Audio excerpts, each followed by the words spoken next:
জাতির একটি গুরুত্বপূর্ণ মুহূর্তে, জাতীয় জীবনের একটি কঠিন বাঁকে বাংলাদেশ যখন এসে দাঁড়িয়েছে, সেই সময় প্রিয় বাংলাদেশকে সামনের দিকে এগিয়ে নিয়ে যাওয়ার জন্য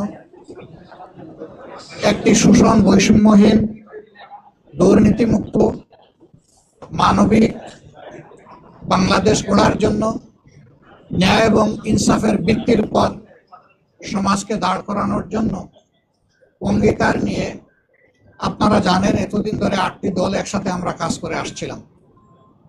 এই দলগুলোর সকলেই এখানে উপস্থিত আছেন প্রতিনিধিরা। তার সাথে আলহামদুলিল্লাহ আজকে আরো 2টি দল আমাদের সাথে সম্পৃক্ত হয়েছে।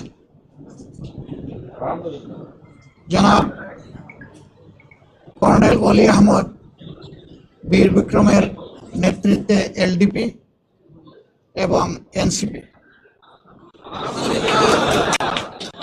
এনসিপি একটু আগে আমাদের সাথে তাদের বৈঠকটা সমাপ্ত হয়েছে। তারা এই বৈঠকে আসার সময় এবং সুযোগটা পাননি। তাছাড়াও দলীয় পরিসরে তারা একটা মিটিং করে আজকে রাত্রেই আমাদেরকে তারা জানিয়েছেন যে তাদের এখানে সম্পৃক্ততার ব্যাপারটা তারা আপনাদেরকে পরিষ্কার জানিয়ে দেবেন ইনশাআল্লাহ। আমরা কিসের ভিত্তিতে একত্রিত হয়েছে, আমাদের লক্ষ্যের কথা আমরা বলেছি। এটা আমাদের একটি মজবুত নির্বাচনী সমঝোতা। সারা বাংলাদেশের 300 আসনে আমরা বসে নিজেদের মধ্যে আলাপ আলোচনার মধ্য দিয়ে বিভিন্ন আসন আমাদের মধ্যে আমরা নির্ধারণ করেছি। যেহেতু 2টা দল একেবারে শেষ পর্যায়ে এসে আমাদের সাথে তারা মিলিত হয়েছেন, আরো অনেকগুলা দল তারা আগ্রহী ছিলেন, বাট এই প্রক্রিয়া এই মুহূর্তে এখানে সম্পৃক্ত করা আমাদের জন্য খুবই দুরূহ হয়ে গেছে। অনেকের আগ্রহ থাকা সত্ত্বেও আমরা সেভাবে তাদেরকে সম্পৃক্ত করতে পারছি না।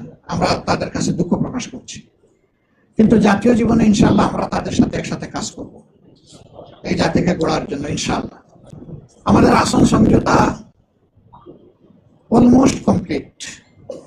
সামান্য একটু বিষয় যেগুলো রয়েছে আমরা আশা করছি এইটা নমিনেশন ফাইল করার পরই আমরা সেটাও ইনশাআল্লাহ আলাপ আলোচনার ভিত্তিতে সুন্দরভাবে সমাধান করতে পারবো। আপনারা দোয়া করবেন, এই ক্ষেত্রে কোনো সমস্যা হবে না। এই ব্যাপারে আমরা খুবই আস্থাশীল।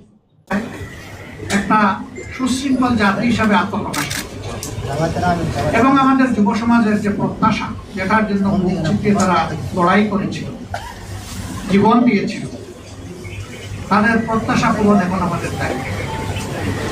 আমরা আজকে মহান রবের দরবারে সেই সমস্ত আল্লাহর বান্দাদের জন্য দোয়া করছি।